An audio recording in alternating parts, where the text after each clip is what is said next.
السلام علیکم دوستو، میرا نام ہے وقاص امانت اور آپ دیکھ رہے ہیں ایکسپلور وتھ وقاص۔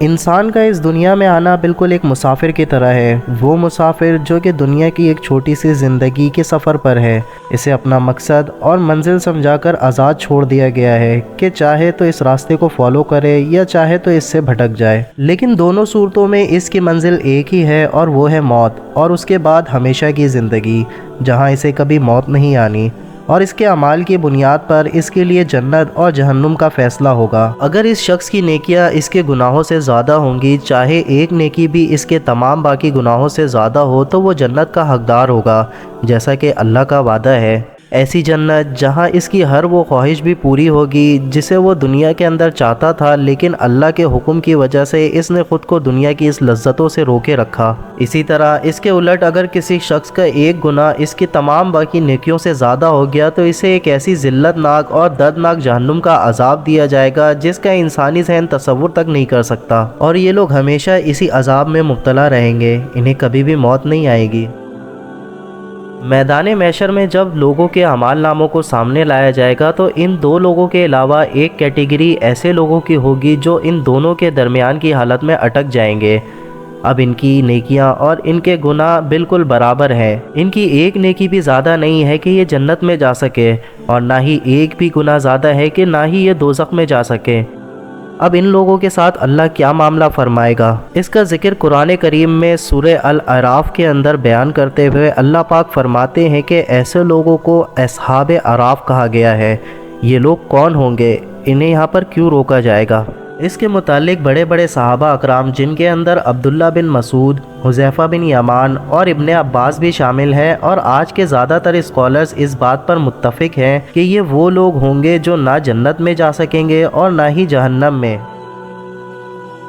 سورہ اعراف میں یہ واضح نہیں ہے کہ ان لوگوں کو یہاں کیوں روکا جائے گا، نہ ہی رسول اللہ صلی اللہ علیہ وسلم نے اس کی کوئی تفصیل بیان کی ہے، لہٰذا قرآن کریم کے اندر بس یہ بیان ہے کہ یہ لوگ یہاں پر رک کر جنتی اور جہنمی لوگوں سے کلام کریں گے۔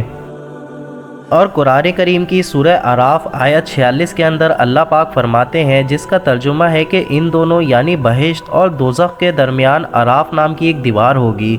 اور اعراف پر کچھ ایسے آدمی ہوں گے جو کہ ان سب کو ان کی صورتوں سے پہچان لیں گے۔ یہ لوگ بہشت میں داخل نہیں ہوں گے، لیکن امید رکھتے ہوں گے کہ ان کو بھی داخل کیا جائے۔ اب آپ ذرا غور کریں کہ اس آیت مبارکہ کے اندر کچھ آدمیوں کا ذکر ہے یا کچھ لوگوں کا، لیکن کون لوگ اس کی وضاحت نہیں ہے، لہٰذا سب سے زیادہ متفق نظریے کے مطابق یہ ایسے لوگ ہوں گے جو کہ جنت اور جہنم کے درمیان ایک جگہ پر موجود ہوں گے جسے میدان اعراف کہا جاتا ہے۔ یہ اعراف کا میدان ایسی جگہ پر ہوگا جو کہ اونچائی پر موجود ہوگی، اور یہ جنت اور جہنم کے درمیان بہت ہی اونچائی جگہ پر ہوگی، جسے ایک طرف اونچائی سے یہاں کے کھڑے لوگ جنتی لوگوں کو دیکھیں گے تو دوسری طرف جہنمیوں کو۔ اور قرآن کریم کی ان آیات پر غور کریں تو انسان اسی مناظر کے اندر کھو جاتا ہے، اور دہشت کے مارے اس کا جسم کانپنے لگتا ہے، اور اسے ایسا محسوس ہونے لگتا ہے کہ وہ اس وقت اسی میدان کے اندر موجود ہے اور اپنی قسمت کے فیصلے کا انتظار کر رہا ہے۔ ذرا تصور کریں کہ آپ کے سامنے اللہ کا عرش موجود ہو اور پوری انسانیت ایک لائن کے اندر کھڑی ہو، آسمان فرشتوں سے کور ہو چکا ہو، دہکتی اور چنگھڑتی ہوئی جہنم کو فرشتے اٹھا کر آپ کے سامنے لائے، اور آپ ایک بریک ایونٹ پوائنٹ پر موجود ہے، اور بس ایک فیصلے نے آپ کی ہمیشہ کی زندگی کی نعمتوں یا ذلت کا فیصلہ کرنا ہے۔ آپ کو نہیں پتا کہ میرے ساتھ آگے کیا معاملہ ہونے والا ہے۔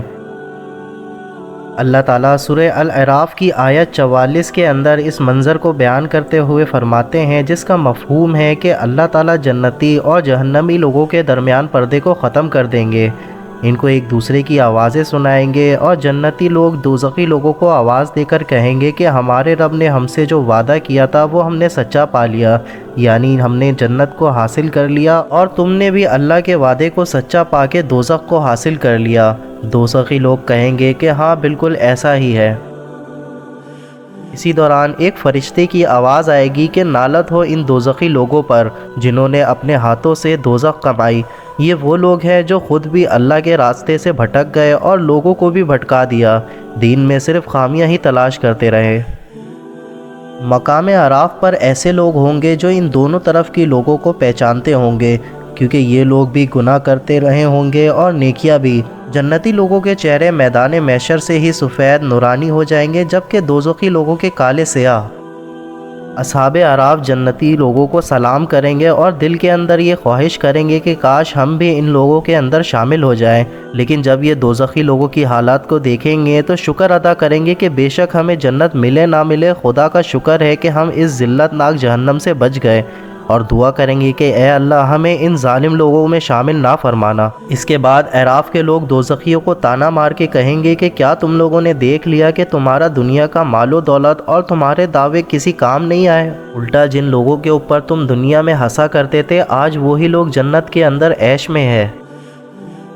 اس کے بعد جو الفاظ اللہ پاک قرآن کریم کے اندر فرماتے ہیں وہ سن کر اگر آپ کے دل کے اندر ذرا بھی ایمان ہوگا تو آپ کے رونگٹے کھڑے ہو جائیں گے، کیونکہ اللہ پاک فرماتے ہیں کہ آج کے دن ہم ان جہنمیوں کو ایسے بھلا دیں گے جیسے ان لوگوں نے مجھے دنیا میں بھلا دیا تھا۔ ذرا تصور کریں کہ اللہ پاک کتنا صبر کرنے والا ہے، کیونکہ وہ چاہے تو ایک لمحے کے اندر کسی بھی بدعمال اور مشرک قوم کو تباہ کر دے، ان کی شکلیں بگاڑ دے، ان پر قدرتی آفات نازل کر دے جیسے اس سے پہلے کی قوموں پر کیا، لیکن اللہ پاک بہت صبر والا ہے، کیونکہ وہ اس دن تک انسان کے واپس پلٹنے کا انتظار کرتا ہے جب تک وہ مر کے قبر کے اندر نہیں پہنچ جاتا۔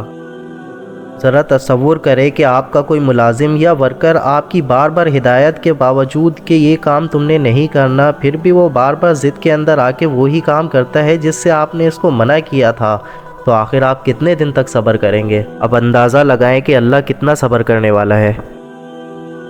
مولانا اسحاق احمد مرحوم اصحاب اعراف کے اس نظریے سے بالکل اتفاق نہیں کرتے تھے، اور ان کی باتیں کافی لاجیکل بھی تھی، کیونکہ وہ فرماتے ہیں کہ جنت اور جہنم کے درمیان اونچی جگہ پر عام لوگوں کو نہیں کھڑا کیا جا سکتا، بلکہ یہ اعزاز کی بات ہے جو کہ کچھ خاص لوگوں کو ہی حاصل ہوگی، اور وہ خاص لوگ ہوں گے انبیاء اکرام، شہید اور اللہ کے نیک بندے، جنہوں نے اللہ کی دین کی خاطر کافی تبلیغ کی، لوگوں کو نیکی اور اللہ کی دعوت دی۔ اللہ تعالیٰ انہی لوگوں کو دکھائے گا کہ جن لوگوں نے تمہاری دعوت کو قبول کیا ہے وہ آج جنت کے اندر ہے، اور جن لوگوں نے انکار کیا وہ کس قدر بری حالات میں ہے۔ دوسری بات یہ کہ یہ لوگ جنتی لوگوں کو سلام کریں گے اور دوزخیوں کو ڈانٹیں گے، تو یہ تو وہی کر سکتا ہے تو جو خود ان سے بڑا مقام رکھتا ہو۔ ایسے لوگ بھلا کیسے دوزخیوں کو ڈانٹ سکتے ہیں جو خود اپنے فیصلے کے انتظار میں ہوں؟ انہیں خود نہیں پتا کہ ان کے ساتھ اللہ تعالیٰ کیا فیصلہ فرمائے گا۔ جبکہ کچھ علماء اکرام کے مطابق اصحاب اعراف فرشتوں کی ایک جماعت ہے جو مومنوں اور کافروں کو الگ الگ کرنے کے لیے دیوار پر معمور ہوگی، لیکن میری اپنی ذاتی رائے کے مطابق وہی تشریح جس پر زیادہ تر علماء اکرام متفق ہے وہی عقلی طور پر قابل قبول ہے کہ اللہ تعالیٰ تھوڑے سے انتظار اور خوف سے ان لوگوں کو احساس دلوا کر بعد میں جنت کے اندر داخل کر دیں گے۔ جیسے ایک شخص اسکول یا آفس کے اندر پہنچ تو جاتا ہے لیکن وقت پر نہیں پہنچتا، تو ایسے شخص کو ہم باہر تھوڑا سا انتظار کروا کر اور اسے احساس دلوا کر اسے اندر آنے دیتے ہیں تاکہ اسے غلطی کا احساس ہو۔ جبکہ اس کے الٹ اگر کوئی شخص یہ جانتا ہو کہ اسے اس جگہ پر جانا ہے لیکن وہ پھر بھی جان بوجھ کر اس جگہ پر نہ پہنچے تو اس کے لیے تو سزا لازم ہے۔ اللہ تعالیٰ سے دعا ہے کہ وہ ہم گناہ گاروں کو جہنم سے بچا کر اگر اصحاب اعراف کے اندر بھی شامل کر لے تو یہ ہمارے لیے بہت بڑی کامیابی ہے۔ اللہ تعالیٰ ہمیں سمجھنے کی اور نیک عمل کرنے کی توفیق عطا فرمائے۔ میں امید کرتا ہوں دوستو آج کی اس ویڈیو سے آپ کو کچھ نیا جاننے کو ملا ہوگا۔ اگر ویڈیو آپ کو اچھا لگا تو ویڈیو کو ضرور لائک کریں اور چینل کو ضرور سبسکرائب کریں۔ ملتا ہوں ایسی ہی کسی نئی انٹرسٹنگ ویڈیو کے ساتھ، تب تک اپنا بہت سارا خیال رکھیے گا۔ Thanks for watching this video. اللہ حافظ۔